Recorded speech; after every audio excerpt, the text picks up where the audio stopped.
Nasingit na din yung kapag ba death penalty meron dito sa Pilipinas, mababawasan ba ang magnanakaw? I don't think so. Hindi takot mamatay ang mga demonyo. Oh, ano bang tawag doon sa mga kumbaga sa mga hindi nakokonsensya na gamitin ang pera na para sa safety ng taong bayan? Hindi ba demonyo 'yon? Bakit ganito ang mga testimonya ng mga tao na to? It would appear as if tama ang suspicion ng ibang mga senador na binabago na talaga nila ang naratibo ng storya at inaalis sa pananagutan si former Speaker Romualdez. So, bago tayo magbigay po ng mga importanteng mga paalala, baby girl, kahapon po nagkaroon ng hearing, no?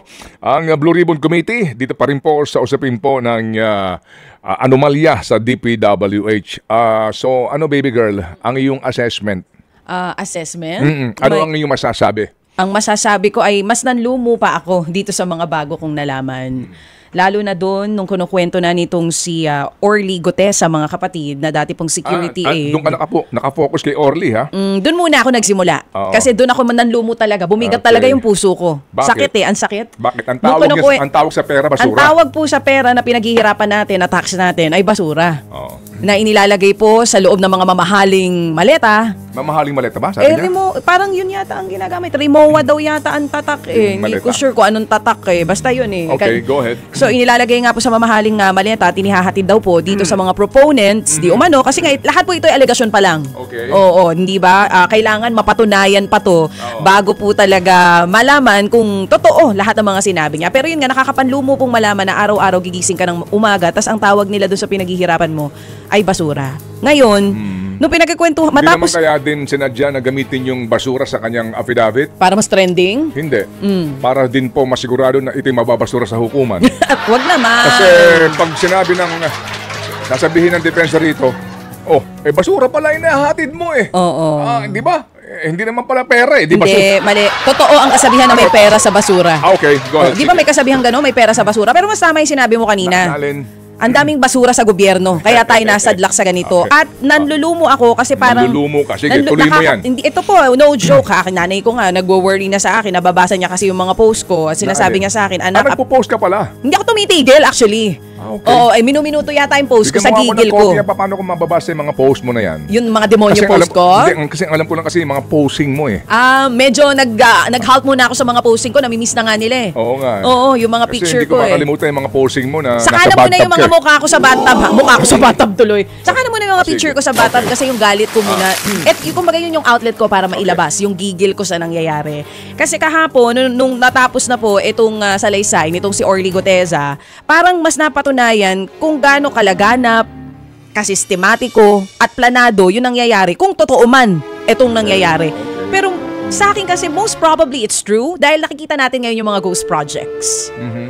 Tinanong pa nila itong si dating Yusek Bernardo kung ano daw bang solusyon dito. So parang sa utak ko habang tinatanong siya noon, okay, gusto nating masolusyonan to, pero talaga ba ang tatanungin nyo yung isa sa mga kasapakat ng pagnanakaw sa atin?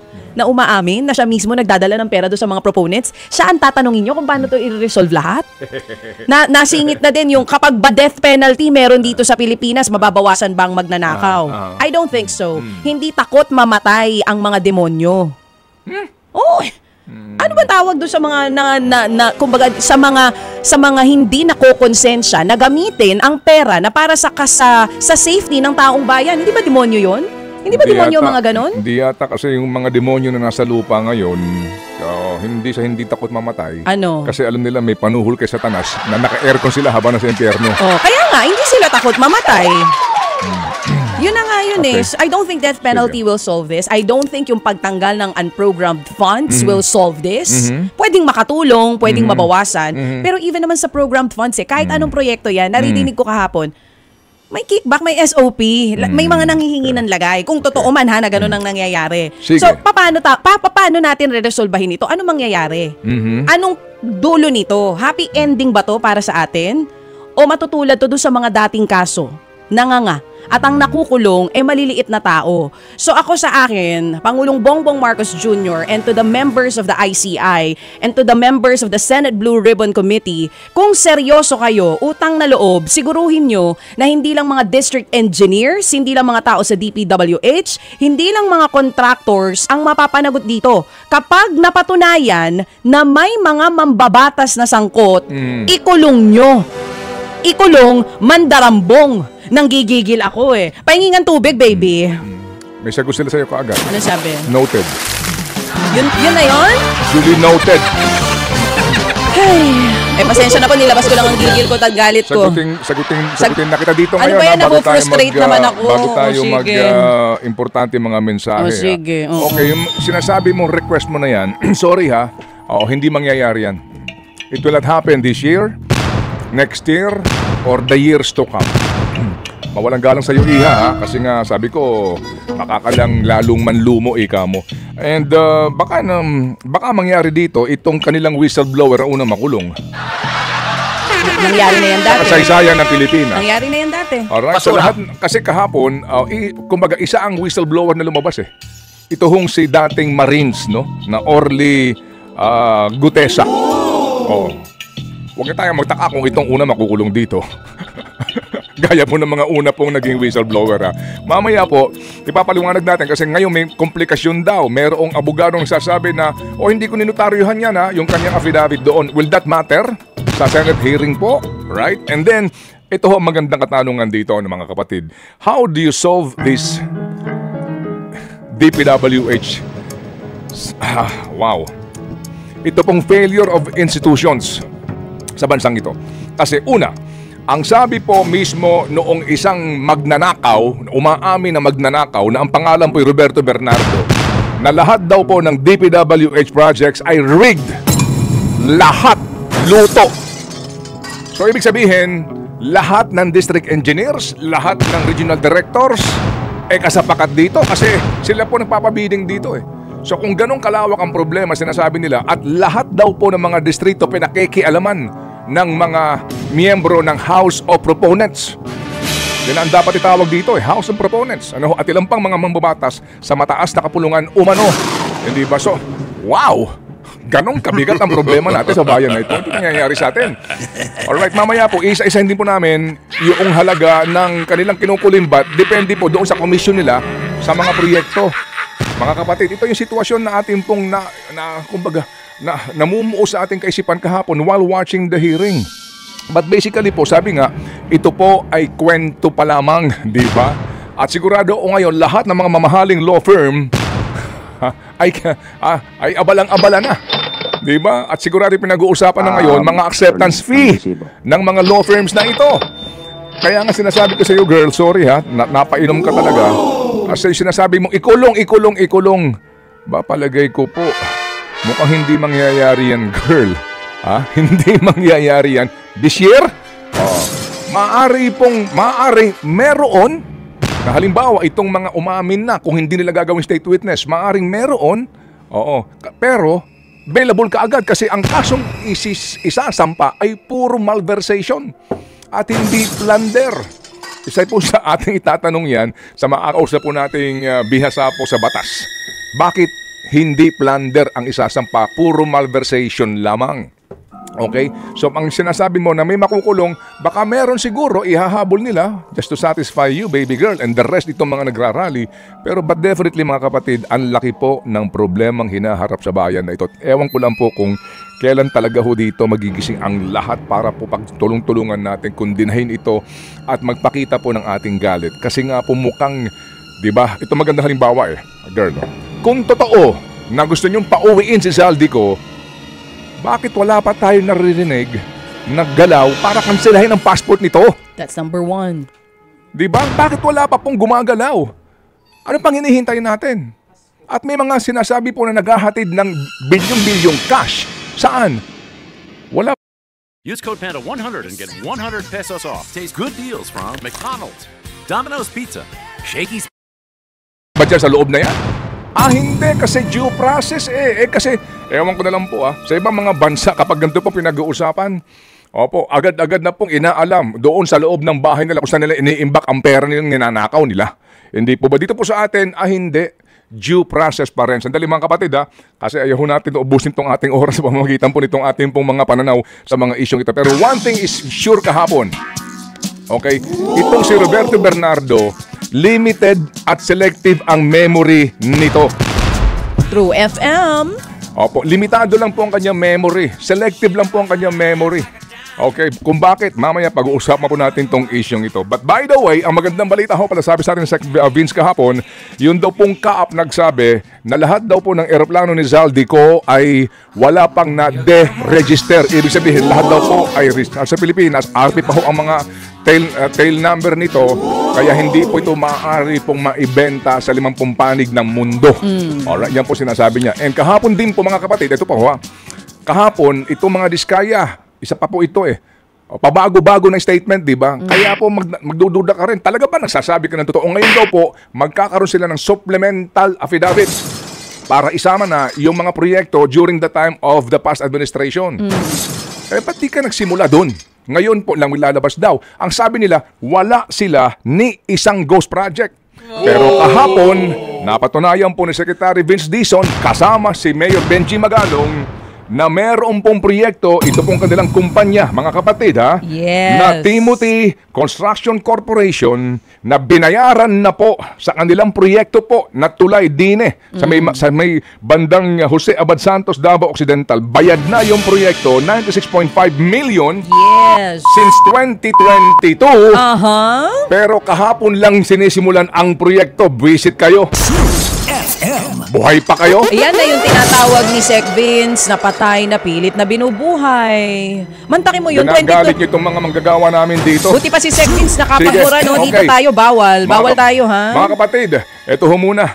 Pampakalma muna, pampakalma. Tuloy. Gusto kong basahin na itong affidavit na to. Tuloy, ito ho kapag may reset ang ating doktor na Attorney Mike Operario. At nung makailang araw, sunod-sunod po ang mga pasabog dyan sa Senado. Una, yung biglang nagbigay ng testimonya si District Engineer Alcantara. At nagbanggit na siya ng mga pangalan. At sinabi niya yung mekanismo kung paano ginagawa yung pagdi-deliver ng mga pera. At isinangkot niya na nga dyan si Zaldico. Wala pa rin ang pangalan ni Romualdez. Kasunod niyan, lumabas naman si Yusek Bernardo. At nagsabi rin siya ng mga ilang personalidad, may mga senador na hindi na nakaupo sa kasalukuyan, pero binanggit niya ang pangalan ni Chis Escudero. At again, one name is missing. Actually, on his part, there are two names missing. May dalawang pangalan na akong inaabangan kay Bernardo na hindi niya binanggit. Una, si Martin Romualdez. Ikalawa, si Secretary Bonoan. Bakit ganito ang mga testimonya ng mga tao na to? It would appear as if tama ang suspicion ng ibang mga senador na binabago na talaga nila ang naratibo ng storya at inaalis sa pananagutan si former Speaker Romualdez at si Bongbong Marcos. Bakit si Bonoan ay former Secretary Bonoan ni minsan hindi nabanggit dito sa investigasyon na ito? Wala kahit si Vince Dizon na ngayon ay nakaupo na kasalukuyang DPWH Secretary, ang dami niyang binabanggit na katiwalian, ganito daw ang kulang, ganito, ganyan. Pero not once did he mention the name of Secretary Bonoan na magkakaroon ng pananagutan sa lahat ng mga pagkukulang na ito. Bakit? Pag binanggit mo ang pangalan ni Martin Romualdez at ni Secretary Bonoan, isang hakbang na lang, nasa pintuan ka na ng Malacanang. At ngayon, parang malinaw nga talaga, ang suspicion ng marami, itong kasalukuyang Senado sa ilalim ng pamumuno ni Tito Soto at ang Blue Ribbon Committee sa ilalim ng pamumuno naman ni Ping Lacson is hell-bent in pushing this narrative. At yung huling paglabas ni Alcantara at saka ni Yusek Bernardo, papapansin ninyo, pagkatapos sila magtestimonya, kinuha sila ng DOJ. And then comes Orly Duteza, the man of the hour. It's like a shot from left field. Ika nga, hindi ito nakita ng administrasyon ni Ping Lacson o ni Tito Soto na paparating na. And for the first time, finally, there is a witness na nagsasabi diretso na nakita nila o alam niya yung pagdadala ng pera sa bahay ni Romualdez. Isa pa nga sa lokasyon na yung malapit sa Malacanang sapagkat siya mismo ang nagdadala nito. This is based on his personal knowledge. Now, why is this damaging? Because now it changes the trajectory. Yung nagbago ang trajectory ng istorya ngayon. Na yung itinutulak ng Senado at ng House, na si Zaldico lang ang may pananagutan dito. Ngayon, mayroong isang nagtestimonya, alam ito ni Speaker Romualdez. At pag nakarating ka kay Speaker Romualdez, isang hakbang na lang, nasa Malacanang ka na. That's why, right now, Malacanang, and yung mga spin doctors nila, nadinig ko na si Undersecretary Claire, dinidiscredit na yung testimonya nitong si Dutesa, sapagkat daw, peke daw yung kanyang pagkakanotaryo, at pag nagsinungaling ka daw sa maliit, malamang magsisinungaling ka din sa malaki. Ibig sabihin nito, ngayon pa lang, nilulutang nila yung idea na hindi credible witness itong si Dutesa. May katotohanan ba ito? May epekto ba yung peke daw yung notaryo? Hindi pa nga natin alam kung totoo yan. Pero sinasabi daw ng notaryo na hindi siya yung nagnotaryo. Well, yung pagnonotaryo po, ang epekto lang yan, ay ginagawa nitong public document ang isang private instrument. At wala pong epekto to masyado dun sa testimonya ni Dutesa, sapagkat yung kanya namang pong testimonya ay kanyang sinumpaan sa harap mismo ng mga senador. And that is also the same as giving your testimony under oath, kapareho ng kapag ikaw ay nagpapanotaryo. Kung ano man ang issue tungkol doon sa notaryo publiko, that's a different matter na pwede nga nilang imbestigahan at tignan kung bakit mayroong lumabas na nagnotaryo ng kanyang dokumento. Pero malinaw sa lahat na itong si Dutesa, alam niya yung kanyang sinasabi. At yung kanyang mga deklarasyon ay consistent at yung mga addresses that he has given can be easily validated. Pero makikita ninyo yung DOJ sa ilalim ni Secretary Remulla, nire-request din na itong si Dutesa ay umapir daw sa kanila. At pero sinabi na ni Dutesa ayaw niya magpa-under sa Witness Protection Program, which I think is a sound idea for him. Kasi sa tingin ko wala siyang tiwala sa Department of Justice. Eh bakit ka nga na magpapailalim sa DOJ under the Witness Protection Program? Eh kung wala kang tiwala sa ahensya nito sapagkat naniniwala ka na niluluto naman nila itong investigasyon. Mawawalan ba ng bisa ang testimonya ni Dutesa kung hindi siya haharap sa DOJ? Hindi po. Ang kaso na ito, kung maifa-file man, doesn't necessarily have to emanate from the DOJ. Dahil pwede pong mag-assume ng jurisdiction dito ang ombudsman. Unfortunately, baka balang araw, magulat tayo, si Remulla na rin ang ombudsman. Pero right now, ang napansin ko lang dito, kung ito ay na-miss ninyo, itong pagtuturo ng ibang mga personality, yung mga senador, kagaya ni Chis Escudero, ni Jingoy Estrada, at saka ni Villanueva. Tatlong senador ito na itinuturo ay nasa minorya ngayon o yung matatawag nating opposition sa Senado. And all of them most likely, kung magkakaroon ng impeachment complaint against Sara Duterte in 2026, will vote against the impeachment complaint again. At kung itong siyam na ito ay mananatili, walang bilang para i-impeach si Sara Duterte. Now, dito naglalaro ang ating mga isipan. Hindi ko sinasabing walang pananagutan talaga itong tatlong senador na ito. Maaring meron, maaring hindi. Pero aksidente ba na yung tatlong senador na ito na kumakampi ngayon dito sa panig ng mga Duterte ay ngayon ay tila nagiging target?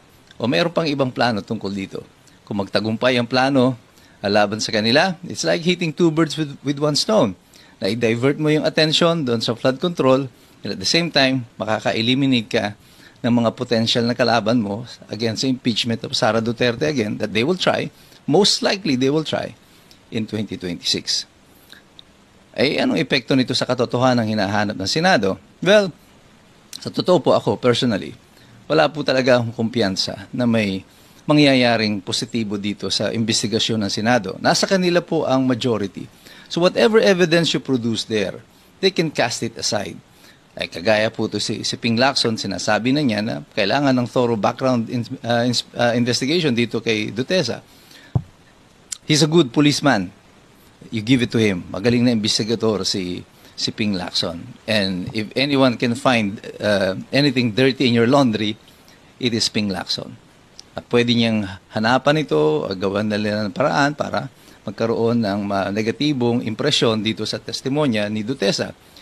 At sa tingin ko, huwag kayo magugulat kung sa mga susunod na hearing, ang mga impormasyon laban kay Dutesa ay manggagaling mismo kay Ping Lacson. Pero tayong lahat, andito tayo, patuloy tayong tumutok, magpasalamat po tayong lahat kay Senator Marcoleta for bringing Dutesa in this investigation. At nagkaroon po at least ng isang malinaw na link doon sa mga dapat na managot dito.